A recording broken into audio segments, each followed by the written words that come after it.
અમારી શાળા શ્રી કન્યાડા સંન્યાસાળા શક્તિનગર દેવભૂમિ દ્વારિકાની જામ ખંભાળિયા મુકામે શક્તિનગરના પટાંગણમાં કન્યાશાળામાં વિવિધ પ્રવૃત્તિઓ જે કંઈ પણ એક્ટિવિટી કે પછી શૈક્ષણિક પ્રવાસ હોય કે પછી વાર્ષિક પરીક્ષા હોય કે વાર્ષિક મહોત્સવ હોય, આ બધું જ આપની સમક્ષ એક નાનકડી ઝાંખી આપની સમક્ષ હાઇલાઇટ મૂકીએ છીએ.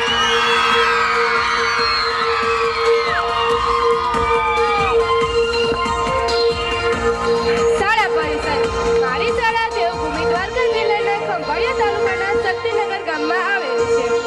અમારી શાળામાં અત્યારે 9 ક્લાસરૂમ અને 2 બિલ્ડિંગની સામે શાળા પરિસર આવેલું છે. અમારા શાળા પરિસરમાં ગુલાબ, ગલગોટો, ચંપો, બારમાસી વગેરે જેવા સુગંધિત પુષ્પ છોડ અને અજમો, તુલસી વગેરે જેવા ઔષધીય છોડ અને આંબો, બારમાસી, નીલગિરી વગેરે જેવા વૃક્ષ પણ ઉપલબ્ધ છે. અને અમારા શાળાની બિલ્ડિંગમાં સ્નેહાબેન અશોકભાઈ મકનજી ઉડટકરના આર્થિક સહયોગથી આરો પ્લાન્ટ અને દાતાઓના સહયોગથી પાણીના સંગ્રહો માટે વોટર ટેન્ક પણ ઉપલબ્ધ છે. અમે આ તમામ સુવિધાઓનો લાભ લઈએ છીએ અને સુંદર મજાની વનરાજીથી આ શાળા પરિસર સોંપી રહ્યું છે. કોમ્પ્યુટર. આજે આધુનિક સમયમાં કોમ્પ્યુટર શિક્ષણ તમામ વિદ્યાર્થીઓ માટે અભિન્ન અંગ છે. આવા સંજોગોમાં આ શાળા પાસે કોમ્પ્યુટરની વ્યવસ્થા ન હતી. તેવા કપરા સમયે સ્નેહાબેન અશોકભાઈ મકનજીએ આ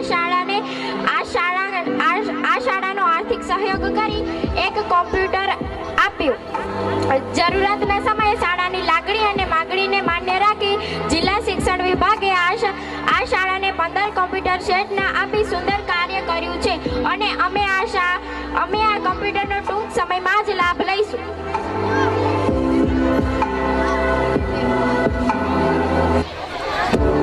એકમ કસોટી. અમારી શાળામાં દર શનિવારે નિયમિત પરીક્ષા લઈ બાળકોનું શૈક્ષણિક સ્તર ચકાસવામાં આવે છે. જે બાળક પરીક્ષામાં ગેરહાજર હોય તો તેના પછીના દિવસે પણ પરીક્ષા લેવામાં આવે છે. દરેક ધોરણમાં એક પણ વિદ્યાર્થી પરીક્ષાથી ગેરહાજર રહે નહીં તે માટે દરેક વિદ્યાર્થી ઉપર વ્યક્તિગત ધ્યાન રાખવામાં આવે છે. શાળામાં ભણતા બાળકોના શૈક્ષણિક સ્તરથી શિક્ષક જ વાકેફ નહીં પરંતુ પોતાનું બાળક પરીક્ષામાં ક્યાં અને કેટલા માર્ક્સ મેળવે છે તે મા બાપને જવાબવાહિની જોઈ સહી કરવાનો શાળા દ્વારા સૂચના આપવામાં આવે છે. મફત પરિવહન. વર્તમાન સમયમાં વાલીઓ અને વિદ્યાર્થીઓમાં પ્રાઇવેટ શાળા તરફનો મોંઘો મોહ અને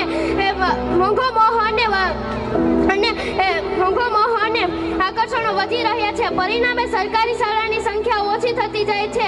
તેવા વિષમ સમયમાં અમારી શાળાની સંખ્યા વધે અને વધુમાં વધુ બાળકો શિક્ષણ પ્રાપ્ત કરે તેવા ઉમદા હેતુ સહ આ શાળામાં ઉત્તમ પ્રકારની શિક્ષણ પદ્ધતિઓ ની સાથે સાથે દૂરના બાળકો પણ અહીં શિક્ષણ પ્રાપ્ત કરે છે. તેઓને શાળાએ આવવા જવામાં સરળતા રહે તે માટે સરકારશ્રીએ મફત પરિવહનની યોજનાનો અમલ થઈ રહ્યો છે. તમામ શિક્ષકો અને આચાર્યશ્રીના સહયોગથી આ કાર્ય સુંદર રીતે થઈ રહ્યું છે અને વિદ્યાર્થીઓ તેનો લાભ લઈ રહ્યા છે.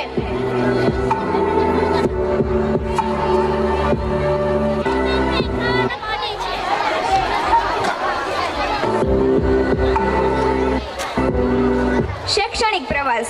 બાળપણના સ્મરણો. શાળાના દિવસોમાં સહપાઠી અને ગુરુજનો સાથે કરેલો શૈક્ષણિક પ્રવાસ હંમેશાને માટે માનસપાટ ઉપદ્રશ્ય થઈ જાય છે.